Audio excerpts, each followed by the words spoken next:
What's up, what's going on, guys, and welcome to another segment of Wants to Watch. Before we do get into the video, I want to say a very big thank you to you guys for the support on the channel. I've absolutely enjoyed every single moment, researching these players, looking into their stats, comparing them to other players. I've really, discovered some interesting players over the few weeks that I've been doing these segments of Wants to Watch, and I think today's player is going to be very, very interesting. So if you do enjoy this content and you want to see more of it, make sure to hit that subscribe button, turn on post notifications, and also hit that like button as well, because it does go a long way to help the channel and show your support. I appreciate you guys for tuning in and clicking on the video and watching all the way to the end. Thanks for watching. Let's get into the video.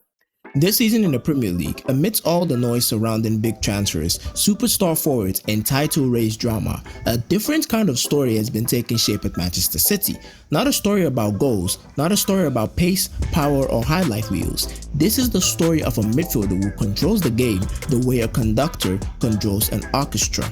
A player who has gone from promising to damn near untrappable in just a matter of months. His name is Nico González, and if you didn't know his name before that Liverpool match, you certainly did after it. Now, talking about the Liverpool match, let's start right there. Manchester City versus Liverpool, a fixture that rarely disappoints. High tempo, high pressing, high stakes. A match where midfielders are going to be very pivotal. And on this day, Nico González didn't just shine, he glowed. Under Liverpool's aggressive press, most midfielders are going to panic, but Nico González was playing like the game was moving at half speed. He broke the lines with quick one-touch combinations, he received the ball on the half turn, even when 3 red shirts were closing in, and he dropped deep to support the centre-backs. He drifted left, he drifted right to open passing lanes. He became the release valve every time Manchester City were looking suffocated.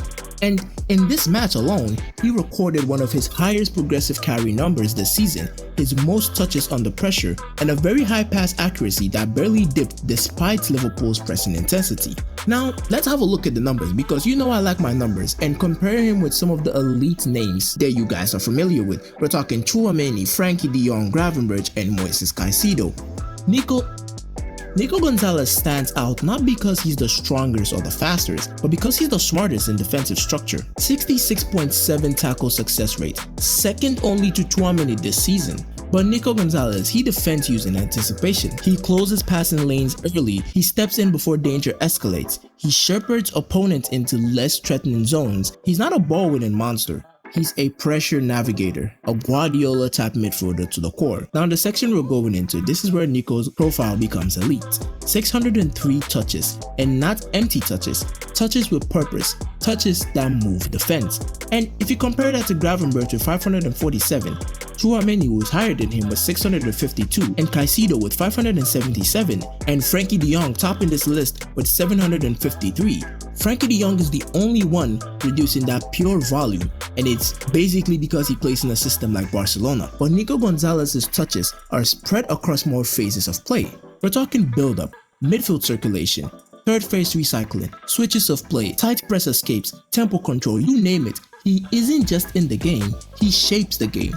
Pep Guardiola, as we all know, has valued players who understand when to speed up and when to slow everything down. A prime example is Sergio Busquets. That used to be Gundogan at Manchester City, then Stones when he was in Everton, and now Nico González is slowly becoming that rhythm setter.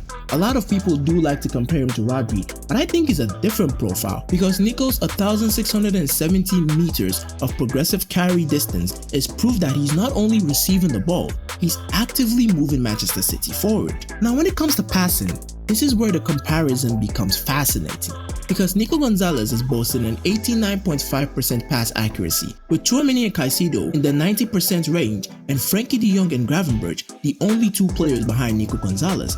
The fact that Nico González is already in the conversation in terms of passing accuracy with players like Tchouaméni and Caicedo is already a great achievement. But here's the nuance. Caicedo plays fewer risky passes, Tchouaméni distributes deeper with more time, but Nico on the other hand plays passes that shape attacks. His short passing is in the 96% range, same with his medium passing in the 92% range, and his long passing is where he goes down to the 67.6% range. These long passes, although they are low in percentage, they show vision, they show composure, and they show courage.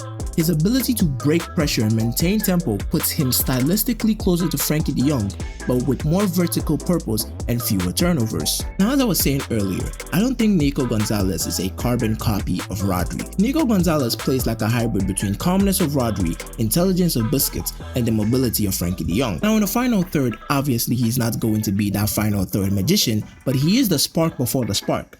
18 shot creating actions, 4 goal creating actions, and the most life passes and carries as compared to the players that we mentioned before. He's obviously not going to be competing with players like Kevin De Bruyne or Bernardo Silva in chance creation, but among the players in his category, he's holding his own beautifully. And this is why Nico's numbers are so special.